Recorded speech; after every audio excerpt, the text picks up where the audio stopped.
Jean Legris, bonjour. Bonjour. Vous êtes président du conseil départemental de l'Ain, qui a été récemment élu département préféré des Français. Et vous êtes également porte-parole de l'Assemblée des départements de France. On est aujourd'hui à Angers pour les assises de département de France, des assises particulières dans un contexte budgétaire compliqué.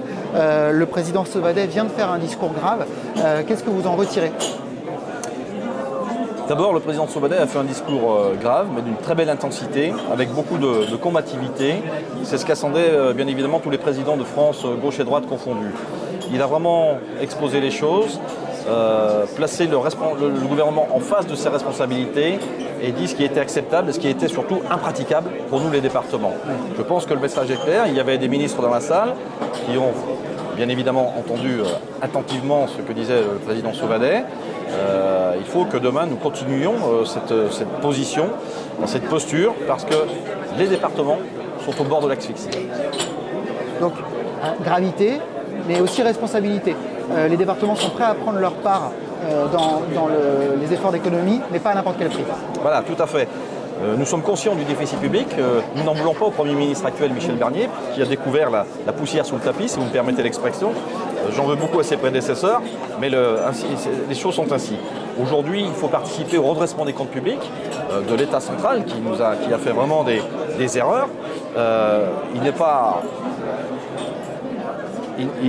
pas question que les départements s'échappent là-dessus, mais pas à la hauteur où on nous le demande. Aujourd'hui, nous payons 44% de la note des 5 milliards que nous impose l'État central. C'est justement inapplicable, c'est justement inacceptable. Et là-dessus, nous voulons que l'État revoie sa copie. L'idée, c'est quoi ? C'est de répartir l'effort entre les différents départements, entre les différentes strates de collectivités ? Ce n'est pas entre les départements, nous assurons déjà la péréquation horizontale entre les départements. Depuis 2021, nous faisons le travail à la place de l'État, avec ceux qui ont les DMTO les plus importants. Nous reversons les départements qui ont moins de DMTO, qui sont classés comme des départements plus pauvres.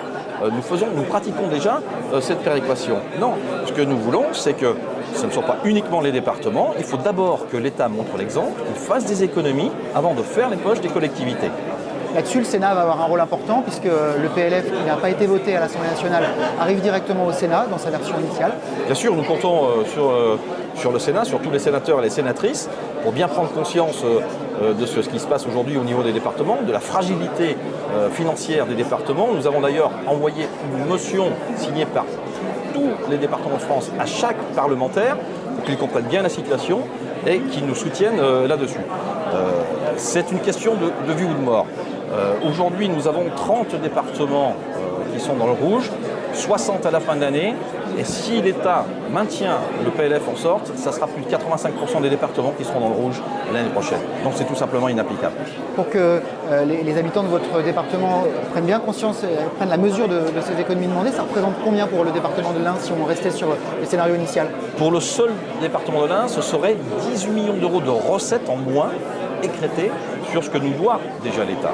Donc nous avons déjà avec les pertes de DMTO, déjà avec la hausse des dépenses sociales, comme dans tous les départements, anticipé depuis le début de l'été. Nous avions prévu de faire un plan d'économie dans l'Ain de plus de 15 millions d'euros de dépenses de fonctionnement et de 20 millions d'euros de dépenses d'investissement.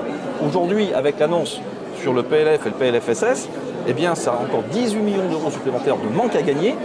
Nous ne savons plus faire. Vous ne savez plus faire. Nous ne savons plus faire. Or, je le rappelle, les départements doivent voter des budgets à l'équilibre. Aujourd'hui, ça ne serait pas le cas si on restait sur ça ne serait pas le cas. C'est pour ça que je vous dis que 85% des départements, si cela est maintenu, seront dans le rouge, ne seront plus bouclés un budget et donc seront mis sous tutelle de l'État. Pour finir peut-être sur une note plus légère et revenir dans l'Ain, qui a été récemment élu département préféré des Français, c'est un département qui va bien, malgré le contexte budgétaire dont on parle, qui va bien parce qu'il attire de plus en plus d'habitants, de touristes. C'est un département qui fait parler de lui. Oui, c'est une volonté aussi du groupe majoritaire, c'est de développer la notoriété de notre département. L'Ain ne souffre pas de manque d'attractivité, nous avons un chômage relativement faible, nous sommes un département très traversant avec 300 km d'autoroute, des gares TGV qui nous mettent à 2 heures de Paris. Nous sommes un des premiers départements industriels de France, nous avons une agriculture de qualité, il nous manque cette notoriété. Et il est vrai qu'il fait bon vivre dans notre département, il fait bon y travailler. Nous avons de grands événements sportifs. Vous avez parlé du Tour de France. C'est une chance d'accueillir cette année encore 2 étapes du Tour de France, une féminine, une masculine. La 20e pour les masculins, je crois. C'est ça. Et les féminins, je n'ai pas le Voilà, numéro. parce que l'Ain est tout simplement une terre de vélo aussi. Ouais. Donc nous sommes le département qui organisons le plus de courses cyclistes en France. D'accord. Voilà. Et donc il y a un relief aussi qui plaît à l'ASO au Tour de France, avec de la moyenne montagne, avec de la plaine, avec une belle organisation. Nous savons recevoir, nous aimons recevoir. Je dis souvent que l'Ain aime le Tour et le Tour aime l'Ain, mais ça se vérifie encore cette année. Mais voilà, nous sommes un département qui allait jusqu'à présent pas mal. Mais permettez-moi d'avoir des craintes, même si je suis de naturel optimiste et je veux rester positif. Si les choses se maintiennent comme ça, je ne sais pas ce que nous pourrons faire dans nos politiques optionnelles. Le sport en fait partie, les manifestations en font partie, la culture aussi. Donc il y aura des choix à faire et pour l'instant, je ne veux pas me retrouver dos au mur à faire des choix. Je veux que nous continuions à offrir à nos habitants, aux Indinois et aux gens qui viennent en vacances chez nous, toutes ces spécificités, toutes ces choses que nous pouvons leur offrir pour montrer que le département de l'Ain est un département dynamique et attractif. Donc la mobilisation continue et on est là pour préserver les compétences des départements. La mobilisation continue et vraiment j'ai trouvé que chaque président, quelle que soit son étiquette politique, est vraiment debout, vent debout contre les décisions qui sont prises, même si encore une fois, nous comprenons l'état de la France et qu'il faut y remédier.